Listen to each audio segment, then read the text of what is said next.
this week is the awesome Susi Holliday. Thanks very much for joining me this week, Susi. How are you doing? I'm good, yeah. How are you? I'm not too bad, thank you. It's nice. It's Friday. I'm going to well, when we record this, it's actually coming out on a Wednesday. It's Wednesday. I always see people doing that, and I think, like, well, we know it's not recorded that day. Yeah, Surely. it's very confusing. Because Yeah. I was going to just tell you that I'm going to see the Mousetrap on Saturday night, but actually I've already seen it according to your timings. Did you guess the twist?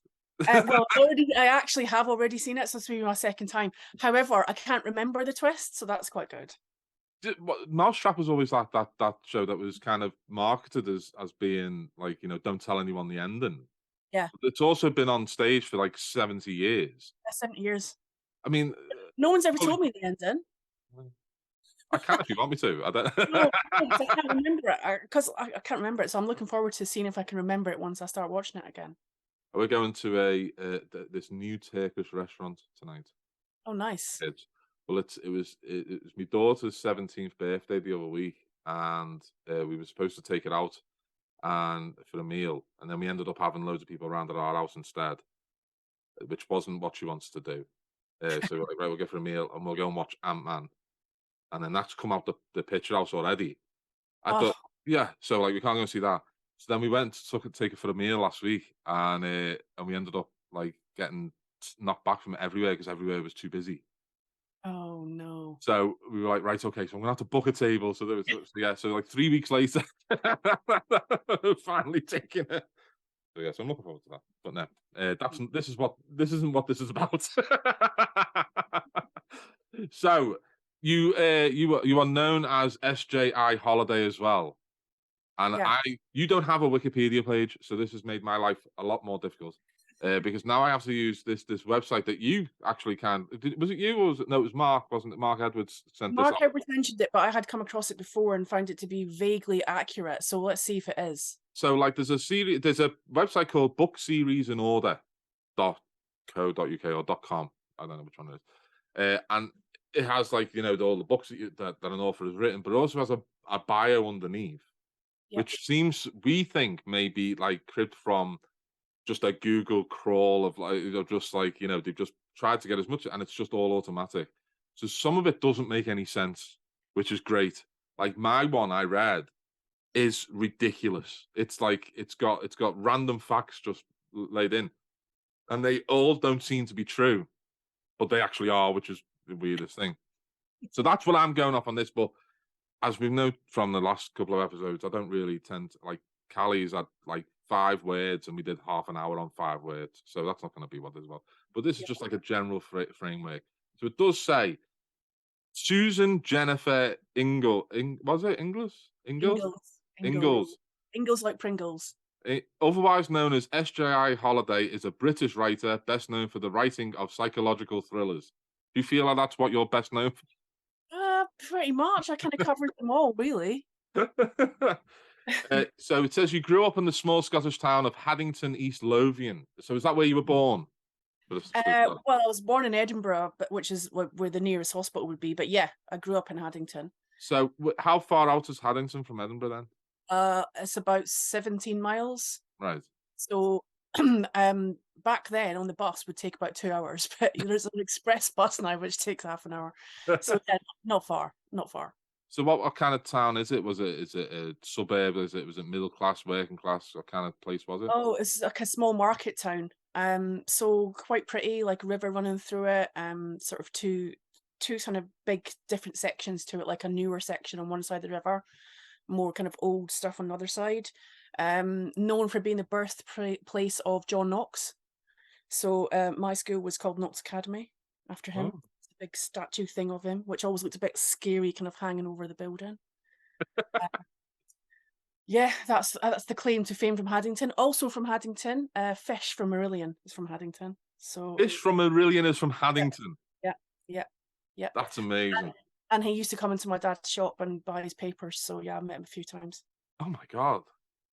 Oh, I might bring that up again. But so it's outside of Edinburgh. Did you feel like, because, like, you know, I know what it's like with Liverpool, is that the town, like the Wirral, for example, is like where I live on the Wirral now.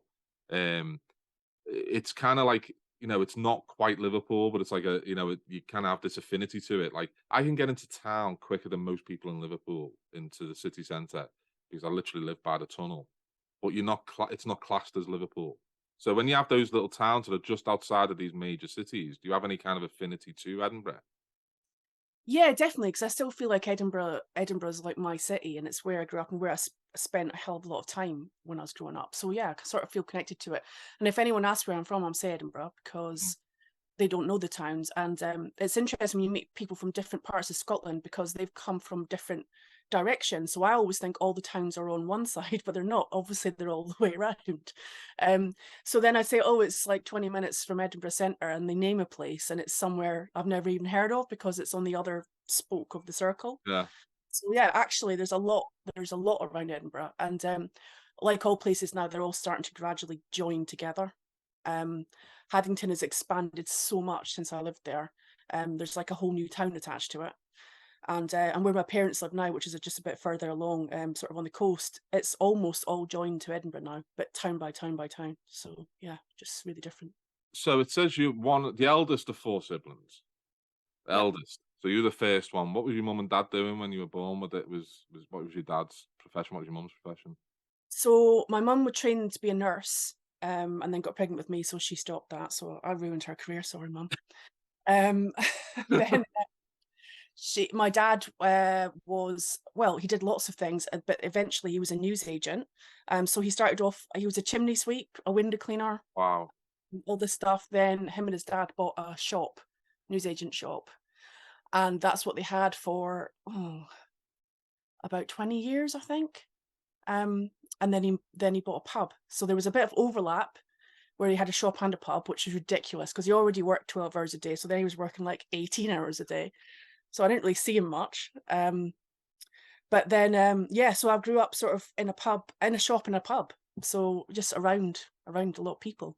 What's your earliest memory?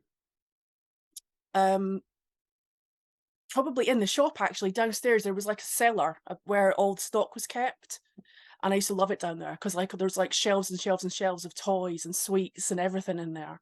And we used to get really big boxes that came in with a lot of stuff in them. And when I was very, very little, I remember my dad cutting them, making them into houses. So turn them upside down, cut out windows, cut out a door, like huge, huge boxes. And I'd have one of them down there, and I'd just be like down there for hours, just, like when I was little, just like hanging out. Um, and then always just that cellar of the shop was such a thing. So my dad had his office down there, like sort of when he did all the banking and all the paperwork and stuff for the shop. Then there was the bit with all the stock and like the sweets. So like when you're working in the shop, if anyone asked you to get anything that was downstairs, you'd have to be at least 2 minutes longer because you'd be stuffing your face with sweets before you went back upstairs. See, that's what I'm thinking though, is if you had like as a kid, having like just easy access to that stuff.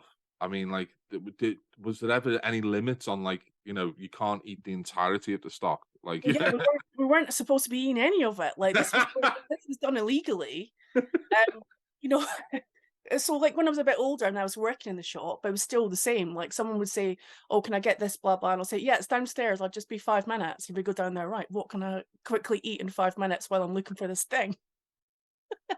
Those little, my favorite, those little chocolate tools. Did you have them? Like they look like little like spades and all sort of tool, but made out of chocolate. Yeah, they were quite good. You could quickly eat one of them in a couple of minutes and come back upstairs. But no, this was theft, Luca. These were not sanctioned sweet eating. this was. I just think that like yeah, I'd be getting sat down very often I mean, like, yeah, we didn't. But then I'm thinking like my childhood, I didn't really have access to sweets, so it was always a big day when we did. Yeah, I know. I know. It was for most people because they would come in and they would have 10p. Yeah. And then they would have to like spend ages picking what they were having for 10p. So yeah, it was a huge deal. We had the best selection of like all that kind of like pick and mix type stuff. Yeah. Um, so you can imagine it now, like just covered in like snotty, fingery hands, like just Oh. everyone in all the buckets, like pulling stuff. But was you then popular as a kid because your parents owned the shop and you could like get them in and like. by Well, the love.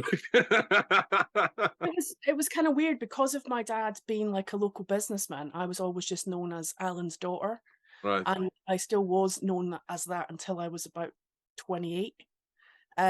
So that was actually quite hard for me because everyone knew who I was and knew who my parents were, and that doesn't. I don't think that particularly helped me at school because I felt like I kind of stood out from other kids who parents didn't have shops and stuff. So yeah, it wasn't the easiest thing that I was well known. So I'm not sure it made me popular, but it was I was well known. So it's in a sense, it's like, you didn't have your own identity. It's like you were known as someone, Yeah, and I know how that feels because like my dad used to do loads of shows and stuff during the 90s, and I would be Alan's son. yep, And even though there was like he also had like five other sons or whatever he's got.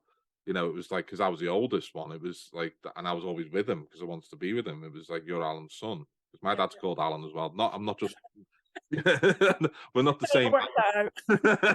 But it is a struggle then to like kind of find your own identity aside from that, especially with kids, as like trying to without even realizing that's what you're doing.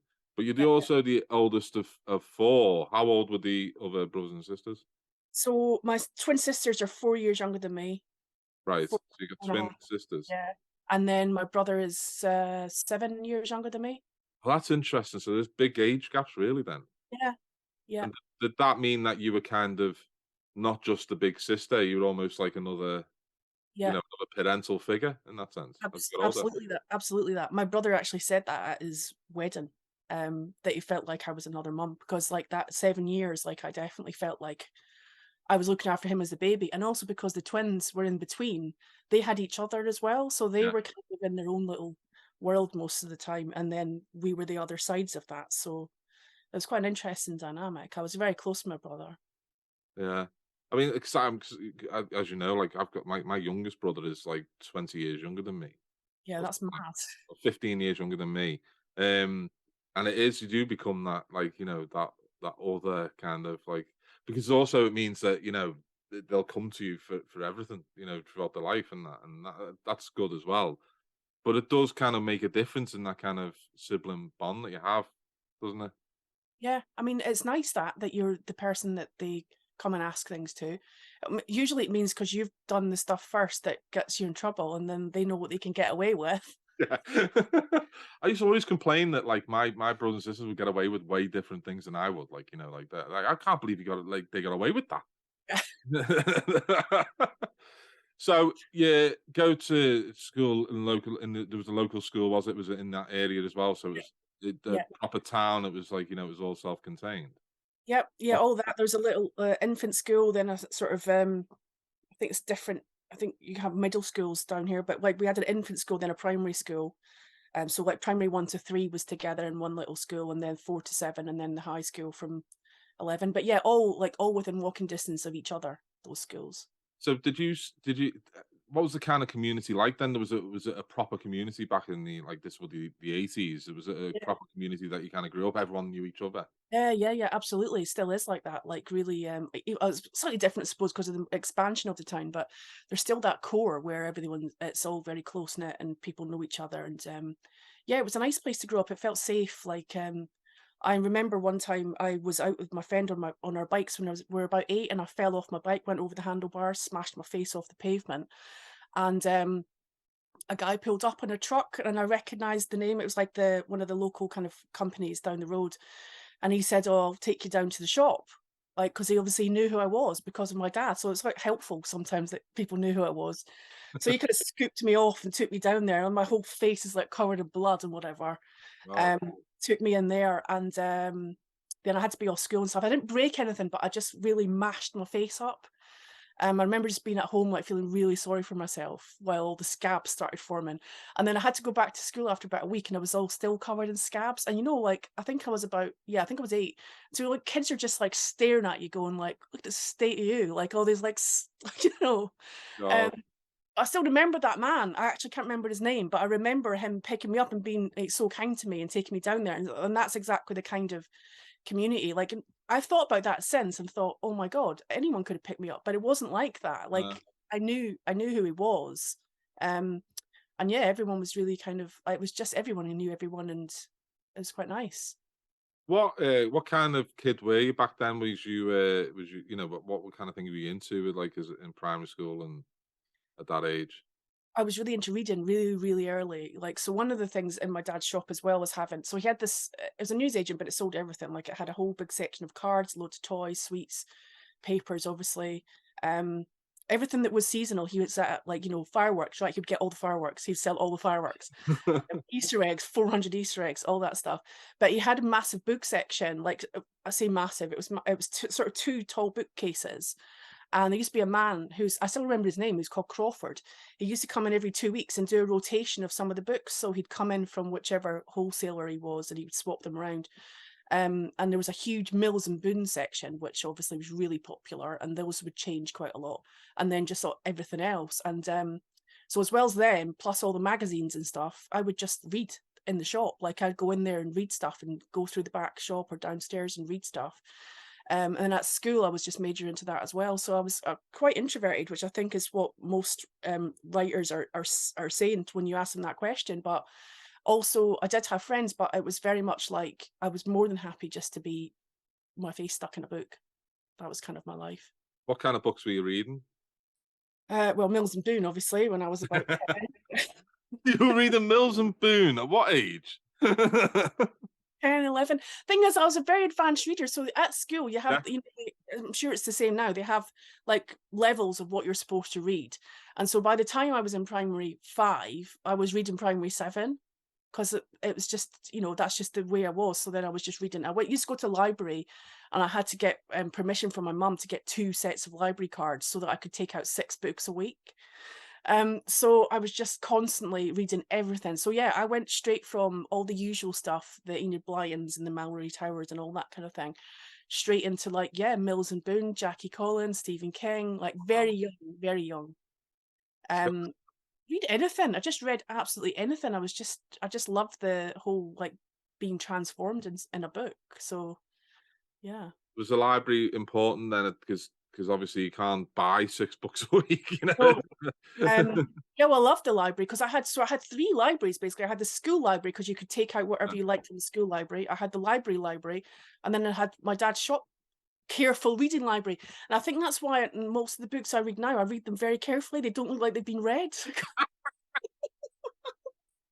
I hadn't actually thought about that till now, but yeah, because a lot of people read a book and they like crack Yeah, the yeah. spine, all like that. Yeah, I was always very like, read like this. Because they had to be resold. They had to be Yeah, sold. So there's a whole bunch of people in Haddington who were buying books that they thought were brand new, which has actually already been read by you. yeah. That's amazing. I like that. But so when you were in school, though, I mean, like let's move a bit further forward as you get to high school and things. Was there certain subjects that you kind of gravitated towards? Was it English or was it something else? Well, yeah, well, so I had a bit of a mixed up path through school because yeah, it was English, definitely English. I was really into that, but I found like the learning of English stuff isn't just the same as reading books. And so I think I struggled with it in some ways, like the sort of interpretation of things and whatever. I wasn't reading them for that reason. I was reading for entertainment. So what I didn't like was when I was being forced to read something that was a bit more kind of, curriculum based, harder book, that I would just be like, I'm not enjoying this. But I used to like writing stuff. And as sort of when I was about, I don't know what age, 13, 12, 13, me and my friend, also called Susie, made up this language. And so we had this mad English teacher called Dr. Campbell, who was like properly mental. And it turned out a few years later, he wasn't following the curriculum in any way. And we had to do a load of rush work at the end before our exams because we hadn't done anything. Because he used to come in with, one day he brought in a packet of dried fish that he'd got on Iceland on his holidays, and asked everyone to taste it and tell him what, describe it and all this kind of stuff. So me and Susie, anyway, we wrote this like real surrealist kind of stories, sort of like Edward Lear kind of mad language. And we were doing it just to sort of have a laugh because we were just like, this is all ridiculous. Let's just do this. And he was like quite impressed by it, and he was like, yeah, this is a thing. This is actually a thing. Surrealist writing is a thing. Anyway, yeah, we all basically just scraped through our exams after it became uncovered that he was an absolute charlatan. But it was fun. But the problem was when I moved to, we had to move to a new teacher at that point, like a few months before the exams, and then suddenly had to do so much work to catch up. I think that's where it all went wrong because there was a lot of pressure at that Yeah. point. And then didn't really get on with that English teacher quite so well, and I struggled a bit. So when I did my higher English, I got a C, I think, and I'd be obviously hoping for a B. But I decided to reset it, and I got a different teacher for the reset, and he was great. And I think that really changed things as well. But before that happened, I realised that I had a massive affinity to science subjects, which I'd completely not taken for the first few years because I thought I don't want to do that. I'm not interested in that. Um, I took a module in chemistry in fifth year, thinking I'll just do something else, and I thought I'll do biology. Why not? And turned out actually that was my biggest strength, and I was like, oh. And the teacher's like, why didn't you do this all the way through? And I was like, I don't know. I didn't think that I liked it. But So yeah, so that led me down a completely different path after that. do you think that the fact that you remember that teacher's name, the English teacher, I don't know if you remember all your teachers' names, but like that's the first teacher that you remember is because of the way he taught. I know it was a bit like, it wasn't obviously to the curriculum, but it must have had an effect on you as a teenager, and like having that, encouragement from someone to go. That must have had an effect on you moving forward. Oh yeah, it did because he recognised the fact that I was a huge reader and obviously had an imagination and I had some sort of skills. I just wasn't maybe ever meant to go and do English at uni. Like I maybe don't have the critical skills to read the classics and interpret them. I would say I still don't. I haven't read any of them, so I can't, you know. I managed to get through without having to really do them because the book I remember having to read To Kill a Mockingbird for my like dissertation, and I read that 5 times and I loved it. So, but that's because that's like a really kind of interesting Yeah, current, not current now, but like a book about real things. Whereas I can't really relate to the real kind of classic kind of stuff, which it just feels like so removed from my yeah. reality. I mean, that's the thing, isn't it? It's like, because I know, with my, because like my oldest is right into English and she's doing it at A level, and my youngest is the same. She's really into English, but they'll come home and they'll say like, we have to critically assess why this writer has said that this wall is blue. Yeah, And it's like, well, because it matches the mood of the person looking at it, and it's like and it's like, no, the wall's just fucking blue. yeah, It's like I'm exactly the same as you. It's like I find it very difficult to critically assess any of that kind of stuff yeah, because, especially having written now, it's like it's really difficult to just think. Nah, he was probably just sat there and went, "Well, it's got to be some color, so it'll be blue." It's yeah, like, and that's the weird thing, but. And that's where I think sometimes it's like you can kind of get lost in that system of like you lose people like yourself who are really interested, love reading and were very creative in that sense, but they've lost you to study it further because they weren't looking at that, they weren't looking at it, and you went a different way. Um, yeah. it's so like that's the first 4 lines of your book series in order. That was half an hour. But it says here where she worked in her family's publishing and newsagent business. No, pub. So that's got to be changed. Yeah, so I didn't notice that was in there. Yeah, families published. So it sounds like all of a sudden that like there's nepotism. You're a nepo. Yeah, yeah. No, I mean, this is the thing, there was absolutely no links to anything, book related in my family. Like, they're all like working class background. Absolutely no one's been to university, like nothing Right? like that. So the idea of a publishing company, like I wouldn't even have a clue what that was. Did you have any family members though that were as big into reading as you were at that age? My mum. Your mum. Yeah, my mum, so I think it's because of her that I read so much because she just like she read to me all the time, like from when I was a baby, all the time.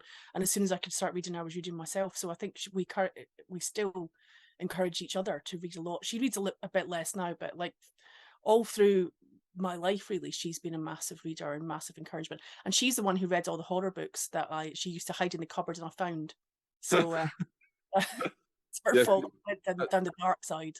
because I know you like me were a massive horror fan during your teenage years, Yeah, um, and so that's where you were getting. See, I used to like have to go to the library and get my fix. But you had your mum. My dad had one horror book, and that's the one I read was The Stand, and that's why yeah. I got into horror. But that's the only one he had. But your mum actually had like all of these books, and that's what She had that was her favorite. Yeah, well, she had all the ones which were, like, a bit earlier than that, like, the real kind of 80s horror stuff with the terrible covers, Hmm. with, like, slugs on them and stuff, she had all them. So that's why they were hidden, because they were absolutely scary covers, like, without even reading any of the words. Yeah. So they're all but yeah, and yeah, I pulled them all out, and I just started like, Some of them I couldn't look at the covers because they were really quite disturbing, but, yeah, I love reading the books. Look, I've got a book somewhere. Hang on, let me see if I can find it quickly. Yeah, here. I bought this book because I remember this from when I was younger, and it is one of those books that has the cover where you just go, as a kid, this would have really horrified me, but that's the cover. Yeah, yeah, yeah. That's the Yeah, kind of thing that you would find, and there's a hell of a lot of books like that where I remember them. I remember them being like that way where it was just but real isn't kind the horror. yeah, but the allure of that as that kind of like when your mind is still forming as a teenager, it's still that is really alluring to that kind of person of like and it does have an effect on them growing up, I think, as well, like, and how they kind of view like the way a story can be told. Yeah, but I mean, I don't think there's anything wrong with reading this stuff because as well as reading that, I was reading Jackie Collins and Mills and Boone and Catherine Cookson. Like I was literally reading everything. Um, so I think I had a complete broad range of all genre stuff. It's like no, not nothing like highbrow. It was all proper, just commercial Yeah. story that I loved, and obviously that's what I do. So See, my mum yeah, was a and still is a Danielle Steele fan, them I read them. and I Yep. tried to read one of them, and it just wasn't for me. But like, it's that kind of commercial kind of, but it's not. I don't think it's about being so much commercial. I think it's entertaining. Yeah. It's about entertainment, and a lot of the kind of the books that are prescribed to kids, especially when they're studying English and things like that, they're not really entertaining enough to kind of get their attention. You were This striving for that entertainment. it's escapism and it's just good storytelling. Like you feel completely absorbed in those worlds when you read them, and that's why you just get stuck in them. And why you really struggle to read one of the classics and read a page a day and want to like throw it in the bin because it's too hard. So what was before we move further forward, what was the mid to late 80s like in East Lothian? What was it like up there? Well, late 80s. Where? How old am I? 74, late 80s, yeah. So this is when that's the sort of start of that's all the kind of like Britpop and all that kind of thing No, happening. Yeah. no, no, that's way before it. Britpop wasn't until mid-90s. Oh, well, it's the cusp of it though. It was the stuff that happened before that. It's like the Stone Roses and stuff. That was the end of the Yeah, I 80s. suppose, yeah, okay, I'll let you off with that one. But, like when I was like 15, that was all the stuff, baggies and all that kind of thing and all that kind of stuff. Yeah, that was happening. That was good fun. And then yeah, just I'm sure it was the same where you grew up, like just kids hanging about trying to find things to do and yeah, listening to music, and that's pretty much it. And then spending a lot of time going up to Edinburgh and buying weird stuff out. There's a street called Coburn Street in Edinburgh where they had all like really kind of hippie, gothy type stuff and incense and all that thing, tarot cards, everything was in this street. And so I would just spend all my time in it, either in that street or in record shops or in bookshops. Yeah, we had Um, a place called Quiggins, which was the incense. That was like that's where you got the incense from. But I mean, the thing is, I was like, what I'm thinking about is that because like it's really difficult to kind of like quantify Scotland as being like just one place. They were all very different. I've always thought Edinburgh and Glasgow, one's posh and one isn't. But it's not like that, is it? I think it it's is. not like that at all. That's the myth that everyone likes to perpetuate to the tourists, and also just a little bit of bants between ourselves. But really, Edinburgh, I mean, Trainspotting was in Edinburgh. Like you've Yeah, got some of the worst estates possible in Edinburgh is the same as you have in Glasgow. Just the way. And then you've also got very nice parts of Glasgow and not so nice parts. And then all the towns are the same, like all the towns that surround. So there's all the towns surrounding Edinburgh and all the towns surrounding Glasgow. Each one of those things has got their own identity, but also is linked to the closest town. So you've got some people who are kind of crossovers that are in between Edinburgh and Glasgow. So they've obviously they have to choose. I don't know how that works. Um, but yeah, I think overall it's kind of not really that different from anywhere else. Everyone's doing the same things. Did you travel outside of Scotland a lot at all, or was it was holidays? We're going to the coast and things like that. Well, when I was quite young, it was a lot of traveling to the coast in the north of England. So we'd go to Scarborough. That was Right. yeah, that was a lot. And then also sometimes went to Blackpool, but mostly Scarborough because it's just down the east coast from where we were. So that was yeah, lots of memories going there, and like Whitley Bay, those kind of places. But then actually when my dad bought a little apartment in Benidorm in the 80s. This is before Wow. Benidorm was Benidorm. This is when it was just a nice little resort. And we started going there. So he bought it and then he rented it out to people for holidays and stuff, which is a whole other podcast. But I can remember all the things because remember back then you had to do everything manually, and I remember going with him sometimes over there, queuing up outside the electricity shop in the old town of Benidorm to pay the electricity bill. Because everything would have to be done when he was there. He'd have to go there to arrange that, be there, twice a year so that he could actually maintain the flat. And he learned to speak Spanish from the local taxi drivers. Yeah, it was amazing. And so we did that. So that I actually felt like when I was quite young, I actually knew Benidorm really well. And then it just got huge. So I didn't go, I think he sold it like in the 90s. So we didn't have it for that long. And then I went back there when I was about 20. And even like then, it was just like a lot of the stuff is still there. But it's just, again, expansion of things and how different things were. So I felt like a little bit of my childhood home had been like changed. But yeah, that was fun. So yeah, we went there. So I went quite a few times to Spain when I was little. Just yeah, and actually that didn't really help me at school because everyone would be really annoyed that I was going on holiday to Spain outside the school holidays because Oh. yeah, because my dad couldn't go on holiday during the school holidays because of the shop, so all of his staff would be taking holidays at that time.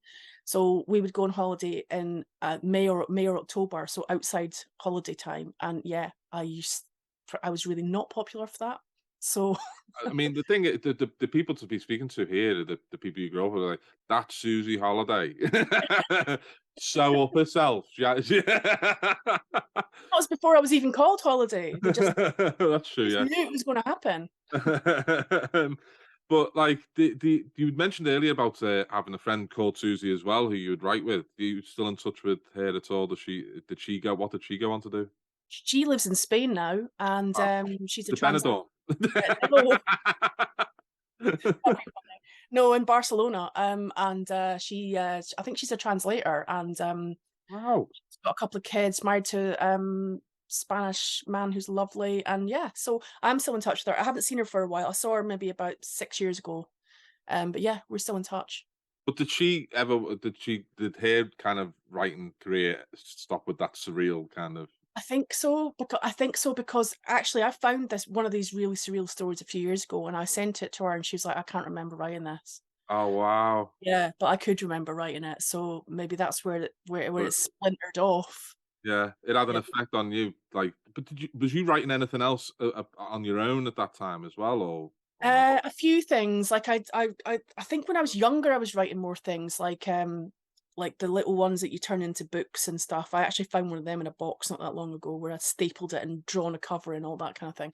But then at the sort of, the teenage years, no, I wasn't really, apart from school assignments. I think part of it was because of all the kind of upheaval with the English stuff that happened. Yeah.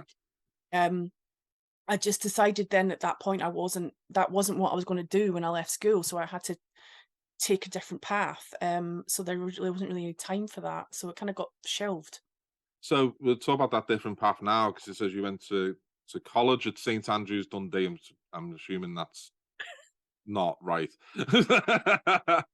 At Edinburgh and St Andrews, she majored in statistics and microbiology. That's kind of right. That's So kind of what's the truth? well, I actually started off at Napier, which is one of the Edinburgh universities, doing science with management. I decided after about a week that I didn't like it, so I took a year out.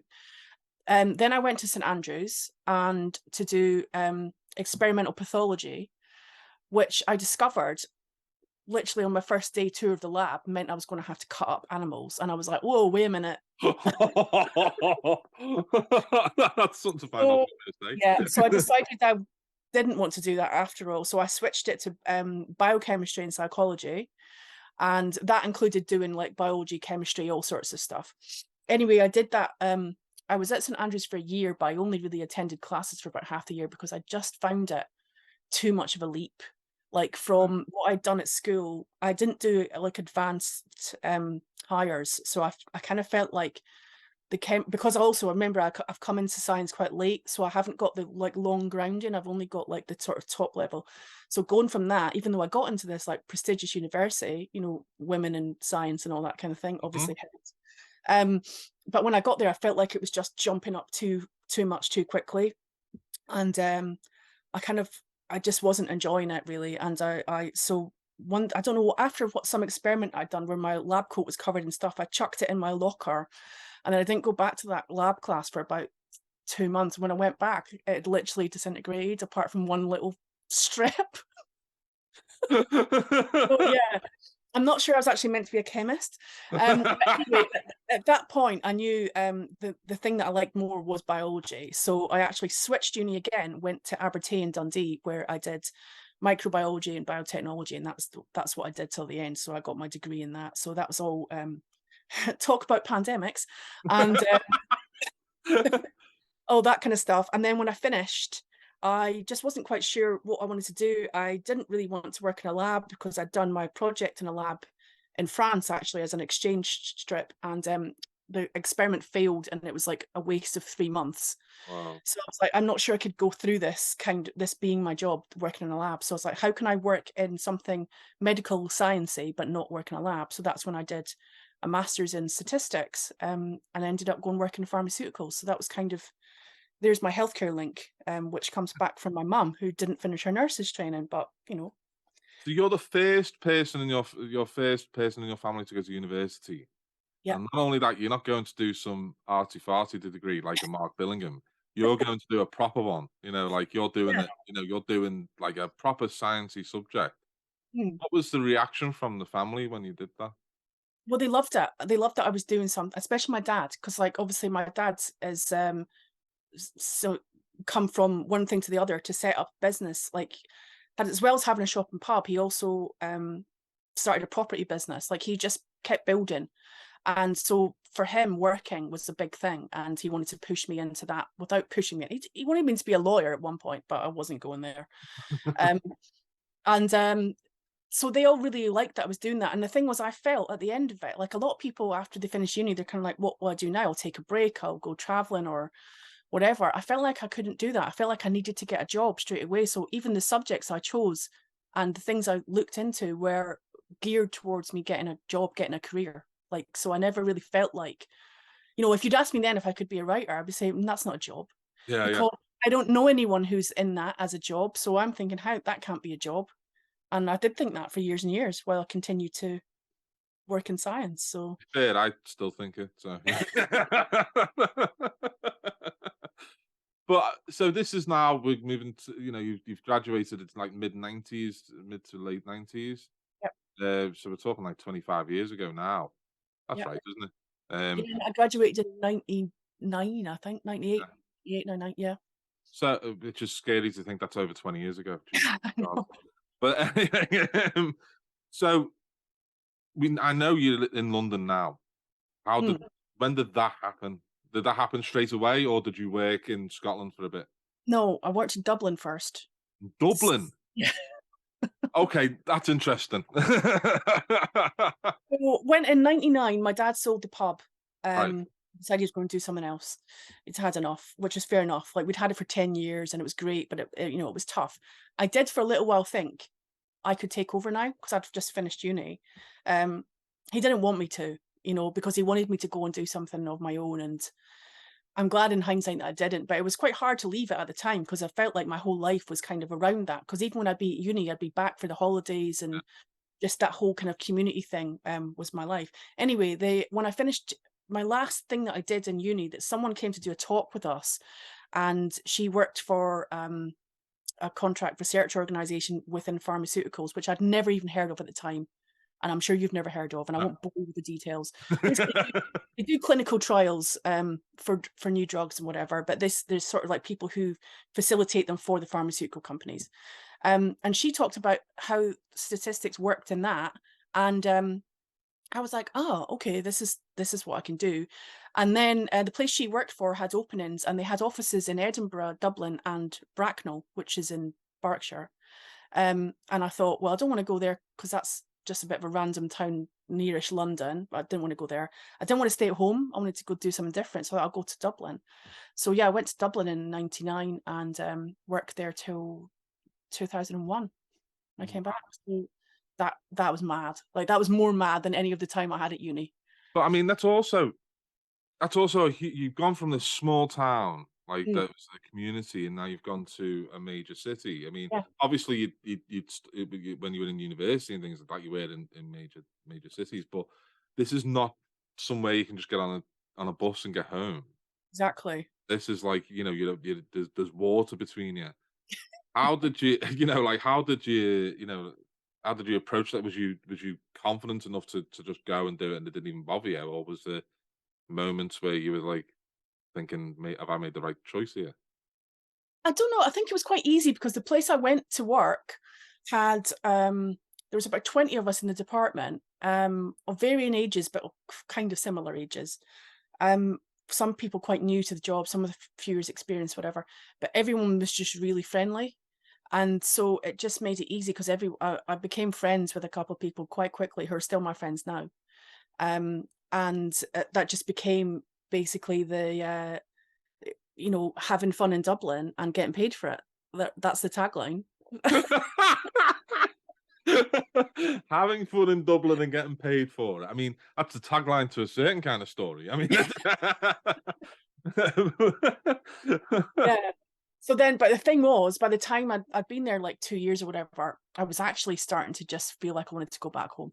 right. I didn't know what I wanted to do after that. I kind of wanted to change the job. The job that I was doing was fine, but I felt like I wasn't progressing fast enough, and I was getting a little bit frustrated.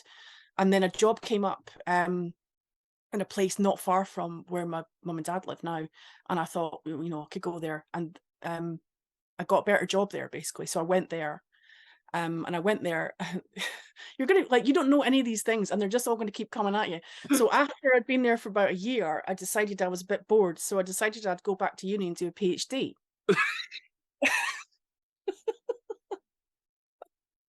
Oh my god. So I got a place in an Edinburgh uni to do a PhD in statistical genetics. And it was partly funded by a pharmaceutical company. So basically, they just gave me a chunk of money. And I was like, the whole point of me doing that was thinking, right, I'll do that with them and I'll have some collaboration with them and then hopefully get a job with them. Like they're one of the biggest companies. And anyway, I found out very quickly that statistical genetics is basically a bunch of lads in a room with headphones on and loads of codes just flipping over computer screens. And I walked in there and I was like, this is not for me. I don't know how I'm going to do this. And I really did try, but I knew this was a waste of time. I was never going to get anywhere with it. So I Oh, ditched it.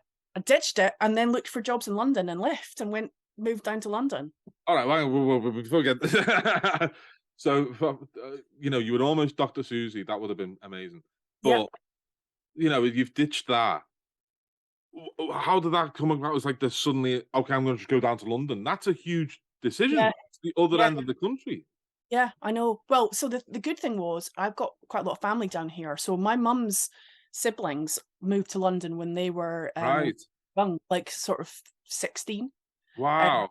Two aunties moved down here to work for the civil service and then married people down here, stayed down here, various things, have all the kids down here. So they're not in London, they're on the outskirts. But I travelled to visit them over the years when I was growing up. So when I said, I fancy doing something different, go down to London, one of my cousins said, "Well, you can come and stay in my spare room for a while you decide Right. what to do." So I had that. So I wasn't completely alone. And like I went to the interview for this first job. My auntie came with me and like waited for me in a cafe and stuff. So I wasn't like I felt like I had people. Yeah. And that really helped to start with. And then after 6 months, I moved into a shared flat and kind of carried on my own way. But like I had that little buffer where I had family there, so it wasn't that hard. But yeah, coming to London was a massive thing. Yeah, so You're the different. third person in a row. It just so happens that the three people I've had on all grew up outside of London, and then at some point just made the decision to move to London. Yeah. And to be honest, it never crossed my mind when I was young to kind of to just move to London. You Mm. know, it wasn't on the agenda. But it is strange that you're the third person in a row who can. So have you been? So I'm assuming you've been in London ever since then. I have, but with the job that I do, I work contracts rather than permanent roles, so I've had to move around a little bit. So like I've lived in Oxford, I've lived in Cambridge, lived in other kind of bits of London, lived abroad for a little while on short contracts, like in Holland and where else? Oh, Geneva, Oh, Switzerland. So all sort of like different bits, but then all kind of gravitating back towards London. yeah. Um, and yeah, so I've been like in the London area for like 22 years, I think. Wow, that's Yeah. incredible. I mean, the thing is though, is that like, you're still young at that point and just you were moving about and you would, but you're also doing this job that I can imagine, you touched on it earlier about a woman in science. It's not Mm, something that, is to be sniffed at. There is not a lot of women in science at that time. mm. How did you find that experience? Did you ever have to deal with any kind of issues around that? No, well, you know what's interesting about this whole kind of like equality discussion that's obviously very big now? Um, I n- it- I didn't really realize it existed until I was in writing, and people started talking about this stuff a bit more because I'm obviously mixing with different kinds of people who I grew up with and whatever. And I can honestly say that I never, ever, ever had any kind of felt discrimination, any kind of issue that I was a woman in any of my jobs, any of the growing up stuff, nothing at all. And it's kind of weird because I feel like that supposed to happen to me, but it didn't. It didn't.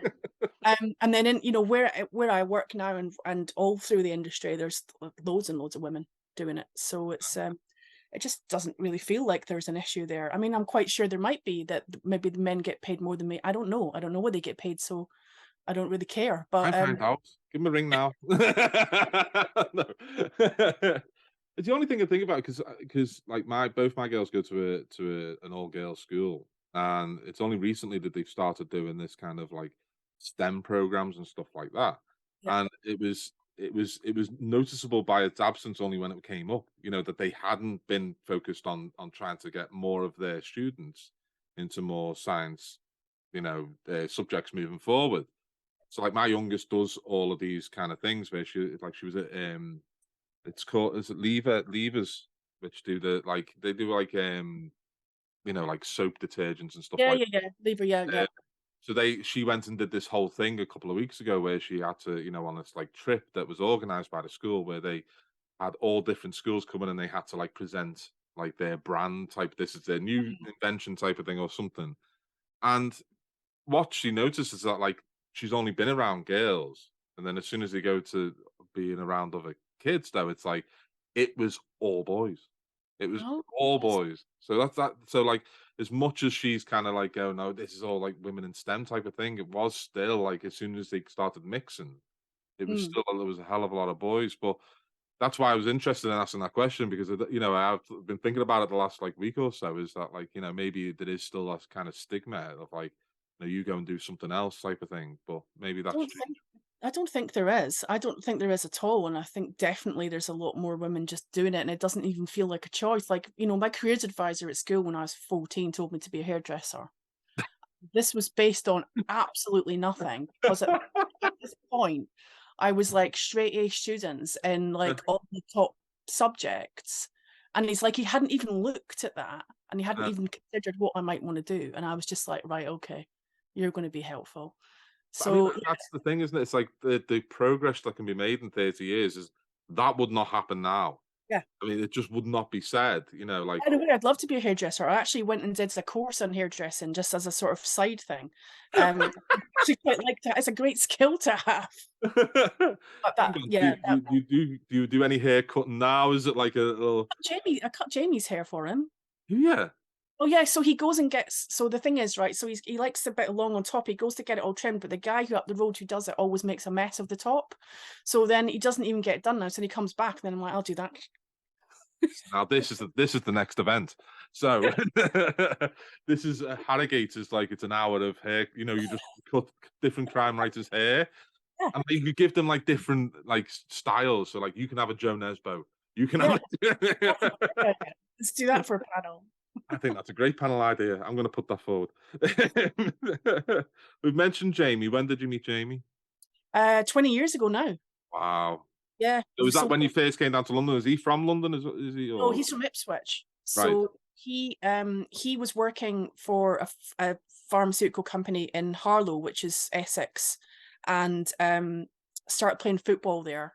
And so happened that one of the guys I worked with in Dublin, who'd also moved to London, went to work in this company. They played football together, like hit it off straight away, and then started coming out in London because my Irish friend was living in London, and then Jamie came to visit him, and I met him in London. So yeah, like 20 years ago. I mean, we talk about him because, like, a lot of people who will be going to festivals and things like that will have met Jamie. Yeah. It's an experience you never forget. Actually, it's actually because of him that I met you, because I think Yeah. you spoke to him first, and Oh yeah. then Oh yeah. I had like a 3-hour conversation with him before I realised that he wasn't even a writer. It's like, have you met my wife? She's a writer. yeah, Like, oh, is she? No, he's great. I love Jamie, but it's like that was funny. Like, but it's now like so you've met him. That was 20 years ago. mm, Um, I don't even know where I am on this thing now. Anyway, but like that, let's go off that. But your first, I'm going to say 2012 was when you first had your first book out, but you also had the first published short story as well, maybe. no, first book was in 15, so short stories were 12, 13. So this is wrong. Blackwood 2012. That's not right. No, I knew no, that wasn't right because the next one didn't come out till 2016. I remember it was every week, every it month. was, yeah. Yeah, sorry. You get there eventually. Yeah, yeah. 2012. Now I know because I did 2 anthologies back in 2012, 2011, 2012, and you had a short story in the second one. Yeah. At what point did you start writing? At that, like what happened to kind of start that off? So in 2006, Jamie and I went traveling. We took like 6 months off work and decided to go on a round the world trip. Wow. And so we did that. And while we were there, I took the Stephen King on writing book with me because I had kind of decided I wanted to do something and this was going to be the opportunity. So when we were on the train, the Trans-Siberian, which then features in one of my books, Yes, it does. started writing. And I started writing having not read anything about how to write, nothing, like had not a clue, just thought I'll just start writing something, see what happens. And I realized I had no idea what I was doing. However, I knew I wanted to do it. So as soon as I got back, I went to an evening class where I was living in Clapham at the time. So it was in Balham College. And everyone who was there was writing nice little things like either poetry or nice stories they were writing. And we had to stand up and read a little short thing we'd written. And I'd written one called Mr. Parker, which is basically about this guy who you see coming out of his house every day, and he's a bit unfriendly, no one talks to him and stuff. Anyway, his wife is at home all the time, you never see her. And at the end, the punchline is like basically she's embalmed, and she's and she's just sitting in the bedroom like embalmed. And I read this out, and honestly you could have heard a pin drop at the end, because they'd all been doing a description about gardens and lovely Yeah. things. The And I read petunias it, are lovely. yeah, and then I read out this, and then they all go, that was brilliant. And I was like, right, nailed it. That's what I'm going to write. So that's where the kind of horror / crime stuff kicked off. Then I just started writing loads of short stories. So I submitted short stories all over the place. I had quite a lot published online. I think yours might have been the first print one I had. But I had loads and loads. I used to do like weekly competitions where people would post a prompt and Yeah. people would Loads of them, loads of them.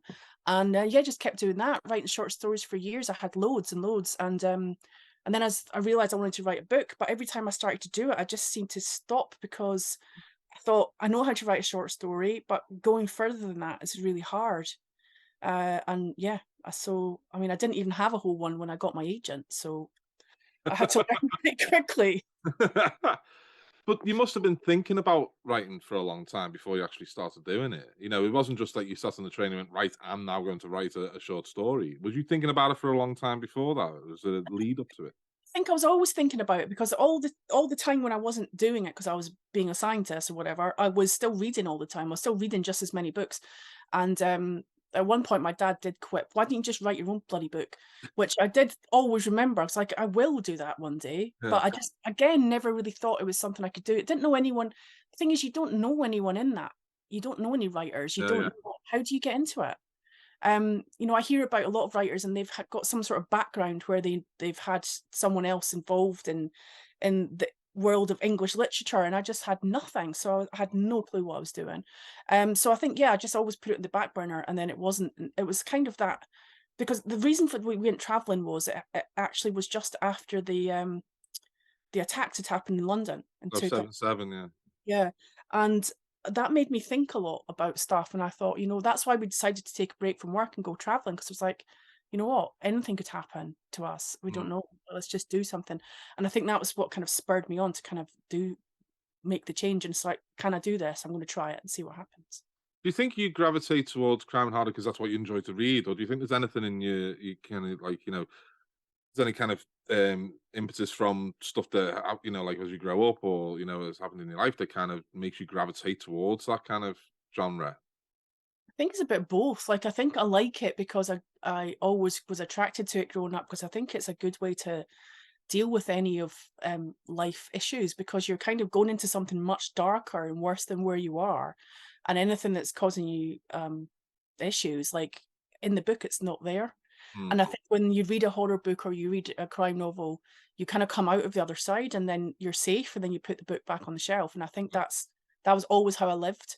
And then I think just gradually starting to write things, I just naturally wrote those things, probably for the same reasons. But I think it was um, just I don't think it was a choice. I don't think it was a conscious choice that I wrote dark stuff because I think when I have written a few little things that are nice, but then I always look at them and I feel a bit like a fraud because I'm like, that's not really what's in my head, is it? So So I remember back in those days when, like, we first met and that type of thing. There was like this community online of especially short story writers who were trying to write novels and things like that. And we kind of there's a fair few of us from that time who are still writing novels now. When you said you signed with an agent, and I know you did because it was the same agent as me, but you didn't even have a full book ready. Did you expect what was your expectations at that point though? You've got short stories been published and now mm. you're writing a novel, you've got an agent. What were your expectations at that point? Well, obviously, I lived in Cloud Cuckoo Land because I thought once you get an agent, everything just goes Hollywood, out comes calling, all that stuff. Again, because I didn't, even though I had been getting to know a lot of writers at this time and I knew that that wasn't how it worked, you still have that hope when you write your first book that's going to happen. I got my agent, I had to write the book then quite quickly, and then I thought it would get picked up quickly, and it didn't. It took nearly a year to get a publisher. But I never at one point thought I was going to give up. At one point, getting towards the end of that, I was starting to think, right, I need to write something else now and see. Like, I was quite happy to do that, Mm. and I started talking to my agent about doing that. But then, just before I did that, the offer came in. So then that's where it started. You did the trilogy at that point, didn't you? Blackwood, Willow Walk, and The Damselfly.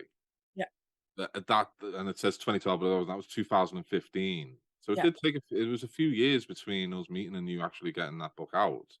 yeah. Was there any moments that you thought, why am I doing this? Why am I kind of put myself through this? Well, not really, because at that point it was still really fun, and I had all the hope. But after a year of being on submission and things like that, there are moments where you think, like, when you get another rejection. I know I certainly went through Yeah. it. Like, why am I putting myself through this? Yeah, I think I just knew that I was gonna do it, and, like, even, at that point, people had said to me, "Oh, why don't you self-publish it?" And I said, "I don't want to self-publish it." Like, I'm not there's nothing wrong with self-publishing, I know a lot of people who do it really, really well, but it wasn't what I wanted to do. So I decided I would just keep going until I got something, and if it wasn't with that book, I was more than happy to write something else. So before that book, I'd also, written about 20,000 words of about 10 books that just hadn't gone any further because I seem to get to that point every time and go, "Ugh," and just stop.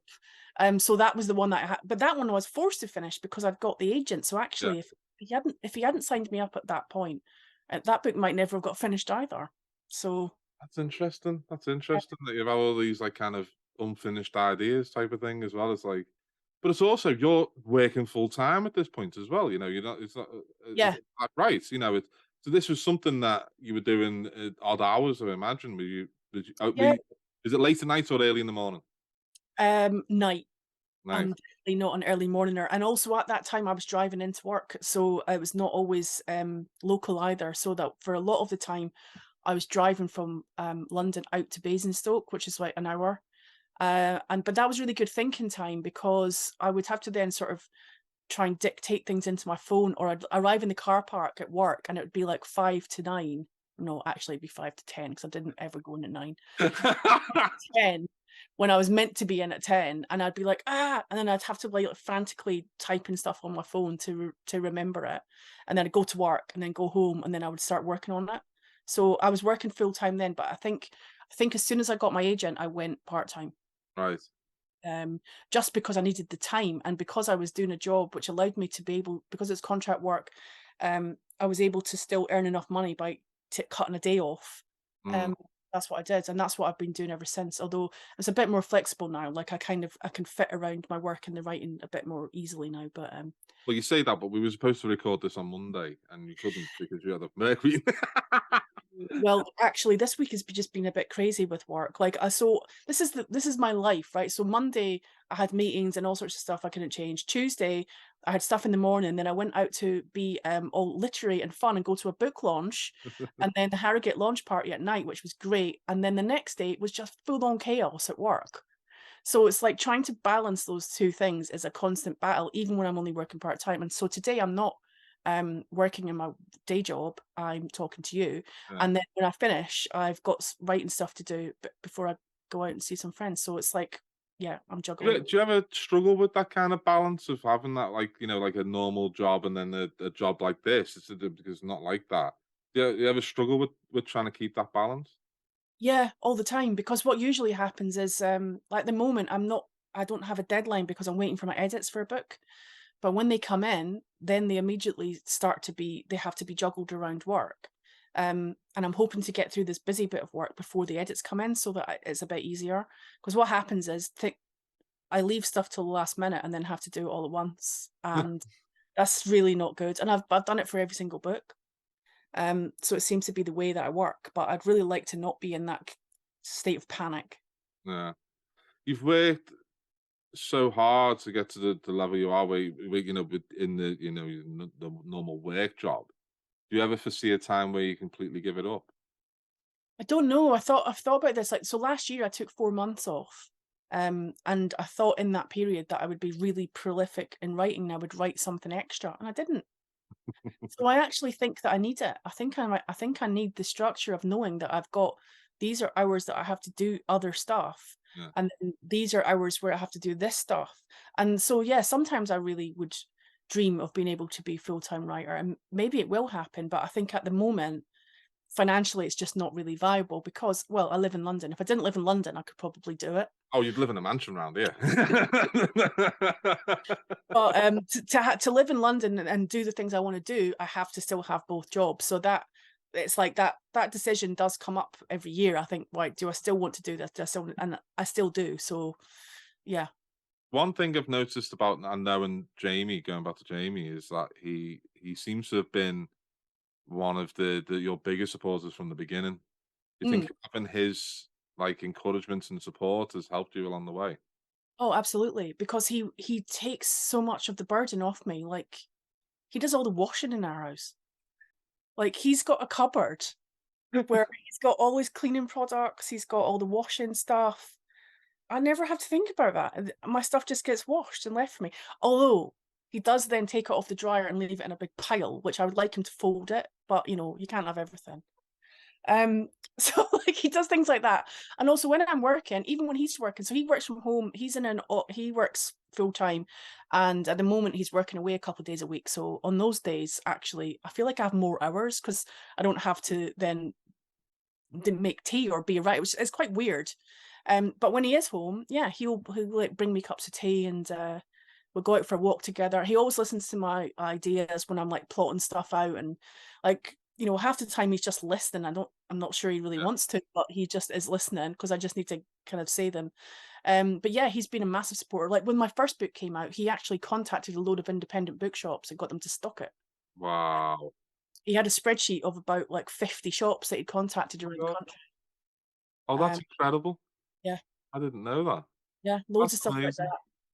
that. He got me. I think he got me events and stuff. He contacted like local libraries and all sorts of stuff. Just loads of things.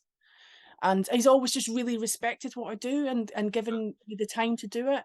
And I think I've heard from other people that that's not always the case. That Mm. their partner's not always supportive of a writing thing where you're not yet making enough money. It's hard to then see that as a real thing. Yeah, Um, yeah. and Jamie always has, and so, yeah, I don't think I could have done it if I wasn't with someone like that and with him specifically, so, yeah, Oh, he's that's been really lovely. good. That is really cool. I do. I know what you're saying about like partner, mainly because you just don't understand it. It's like Yeah, and exactly. that's fair enough for me. It's like it's I've been doing this for over 10 years now, and Emma is has always been incredibly. I wouldn't be doing it if it wasn't for her either. It was like, but it's not to say that I expected to understand every kind of Yeah. nuance. If something happens and she's like, "Well, just ring them and tell them," and it's like, I can't ring Waterstones and tell them to put my book on the show. It's like, who am I ringing at Tesco? But it is like, it is just having that sound and like that sounding board to where you can just go to. That's always just incredible. And I think every partner is different. But yeah, I love that. I love the fact that he was ringing round independent bookshops to get them to stock my wife's book. I like He that. did it, he did it, I think, I mean, he had, like, about 85% success rate, which is pretty good. It I mean, doesn't you're only surprise me. I've spoke to him. He's very persuasive. yeah, I mean, you're only talking about 2 or 3 books in each shop, but, like, that's great to do that, like, these shops have got so many books that they need to try and squeeze in, and for why. I mean, I've gone into an independent bookshop, and they basically told me to piss off, so he's obviously better than me. So you do the original trilogy, the Bang. I never know how to pronounce this. Bangtoon. Bankton. Bankton, Bangton. yeah. Why Yeah. is it a U in there then? 'Cause it's kinda just Scottish. No, see, this is the problem. You say Banktoon if you want, that's okay. That's okay. That's kinda close enough. You then wrote one of this. I love one of this. One of my favorites of yours, "The Deaths of December," which is a Christmas serial killer novel. It's just Yeah. brilliant. I love that one. That came out. Was that 2017? That doesn't feel Yeah. right. Oh, that is right. Okay, but Yeah. then you wrote a number of standalone novels. How did you find it moving from a series to a standalone? Was that something you wanted to do at some point, or was Well, you? I didn't actually want to This December wasn't meant to be on its own, it was meant to be start of a series, which it is now going to It be. is now going to be good. We have 2 more, coming out, so that's exciting. But yeah, so after a sort of trilogy and then the start of a series, which then kind of stopped, I thought, "Right, I need to just try something different." So I had some different ideas, and, I think I actually came to your book launch when I was writing when The Lingering was out in submission. I came to you in Liverpool and, we're talking to Karen Sullivan, and I told her the idea, and she was like, "I really like that." Um, and so yeah, so she picked that up, and then the other one, which was Violet, which was the one based on my original writing trip in the Brilliant. Trans-Siberian. So yeah, it was kind of fun. But what I realized, and I think I realized it by the time I wrote the next one, which is The Last Resort, that it's actually quite hard writing standalone after standalone because you have to start from scratch every single time. And because all of mine are really different as well, which is my strength, but also my absolute pain in the arse because I'm like they're all different settings, they're all different kinds of people, everything's new. Yeah. So it takes a while to get them. So I think when I went back, the one I've just written is the follow-up to Death of December, and I had to go back and read Death of December, obviously, because it's been years since I read it. I listened to the audio as well, which was really helpful. And then I had to then try and get back into writing a series character, which was really different, but I enjoyed it. And then I'm planning to write the next one straight after, so when I'm Right. still in their heads, not waiting 5 more years because that would make it too hard. I mean, that's the thing. It's like, like I did an event last night where someone was asking me about doing more Murphy and Rossi.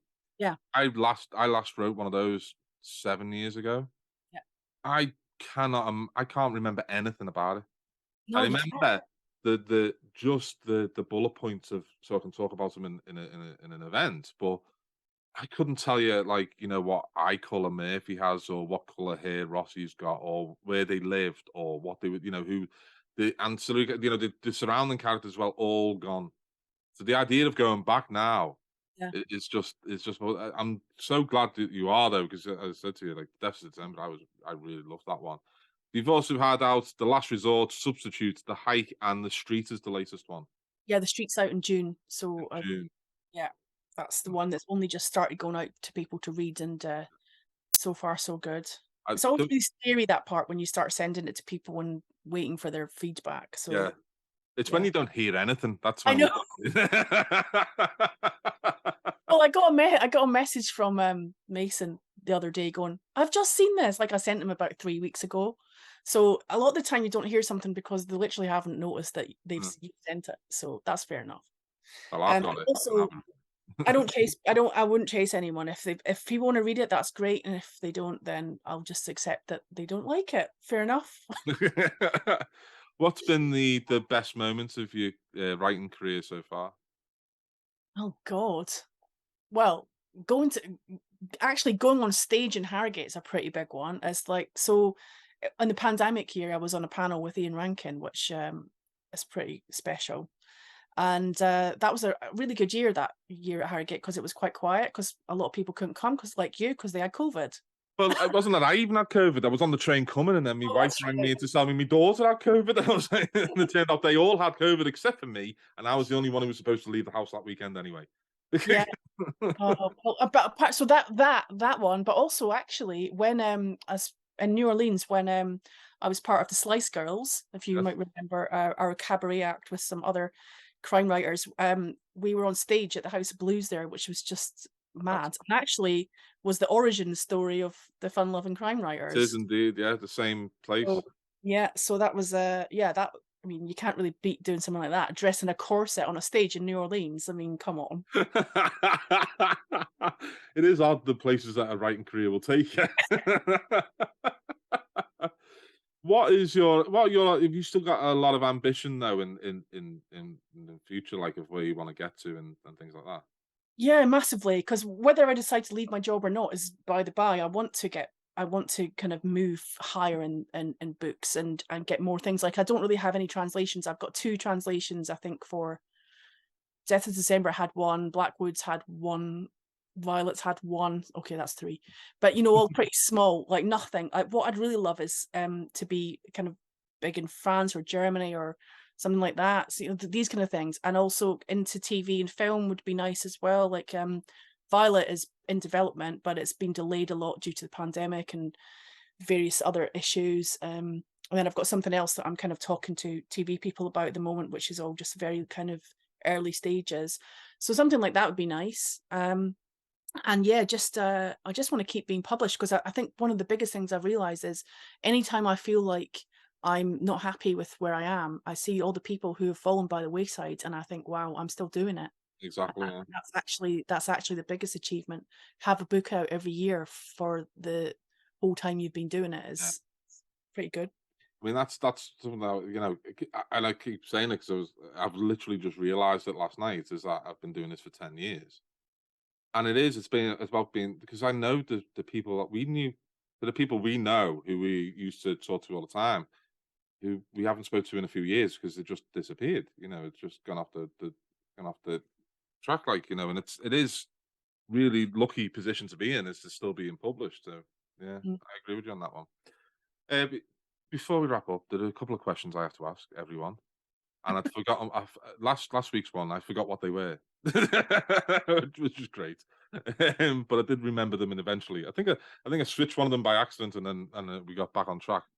But yeah, so I want to know what your favorite song is and your favorite book. My favorite song is Black by Pearl Jam. 100%. Like, that's a song that I could hear and put myself back when that came out and where I was and who I was with and everything. Actually makes me quite emotional, even thinking about that song. That's amazing. Yeah, so that's totally that song. Wow. That's the easiest question ever. Book, I don't know. I told you, I've read everything from Mills and Boon to, like, hardcore pulp horror. How can I possibly pick one out of that? I don't know. It'd be hilarious if you had like just one Mills and Boon title. It's like, listen, this book was incredible. There's Yeah. millions of them, but it was just this one book was the best Mills and Boon book ever. Yeah, I don't actually think I could pick one. For a long, long time, I would have said The Stand because Yeah, that was quite a huge influence on me at the time. Like, reading that book was just such an epic journey. And I haven't read it. I read it when I was 16, I think, and I haven't read it again. And I actually don't think I can because I also have found over the years my book reading seems to get smaller and smaller. that's interesting. Yeah, I don't know why that is. I think I just want instant gratification. That might just be a sign of the times, to be fair. Maybe, I don't know, but I would like to read The Stand again, but, I'd have to dedicate quite a long time to that, I think. You know what? It's not. I read it recently again, I read it every few years, and once you start getting into it, you disappear into it. Yeah, I'm It's just one sure. of those books that you do. But I am like you. If someone sends me a book and if I get two books in the post, and one is this big and one is this big, I'm reading this one first. Or if there's big type, I like big font. Yeah, I like big type. Well, that's what I read on Kindle a lot now because then you can change the size, yourself, so I it's think what easy. we've discovered is that we're just getting old. I think that might be it. Although I I can do like hear. short books. I like short, snappy books. I Yeah. do like that. Um, a lot of people are the complete opposite. So yeah, I think that's why there are so many different kind of books because we all like different things. It's good. I always admired like Doug Johnson is one for this, where he'll write a book that's like, well, Helen Fitzgerald is another one Yeah, where it's like Helen will write a book that's like 60,000 words long, and that's perfect length for it. yeah. And then I'll try and do the same, and my book is twice the length because I don't know if it's just me trying to explain everything that's going on in my head, but like I do love those kind of short books. I think Mhm. you've done the same thing. You've done short books yourself, where Mine are all pretty yeah. short. I So think it's the longest one's 85,000 words, and that is the Death of December. yeah. I don't know how you do it. I mean, I write short like that. I write short, and then when I edit, I add. So I never write too much and cut it back. I always add. That's why I can write books very quickly because they're very short. Because They're they're only 4 very pages long. very short. Just literally just a synopsis. Well, listen, you know how much of a fan I am of yours, and I hope the Streets, which comes out in June, does really, really well, as the rest of them have done. And thank you so much for being on and talking to us for well over an hour. I didn't even look at the start time, so I don't know how. This may be 3 hours long.